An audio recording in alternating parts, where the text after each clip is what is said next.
সত্যি কথা বলতে অনেক দিন পরেই সামনে থেকে হরিনাম বা কৃষ্ণ নাম শুনছিলাম, আমার খুব ভালো লাগছিল। মানে অসম্ভব সুন্দর ছিল মুহূর্তটা, খুবই সুন্দর। আমার তো মন ছুঁয়ে গেছে বলতে গেলে। তারপর আমরা সন্ধ্যা হয়ে গেল, বাড়ি যাওয়ার জন্য তাড়াহুড়ো করে খেতে বসে পড়লাম।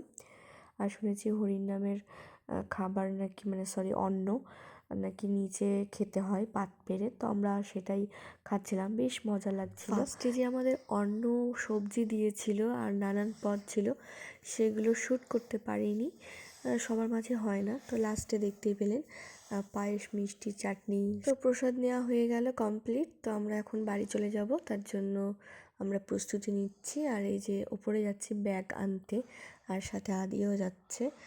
যাই হোক, আজকের ভিডিও এই পর্যন্ত। তো এটাই আমার জায়ের বাড়িতে লাস্ট ভিডিও শ্যুট করা লাস্ট পর্ব। তো কেমন লাগলো জানাবেন। টাটা।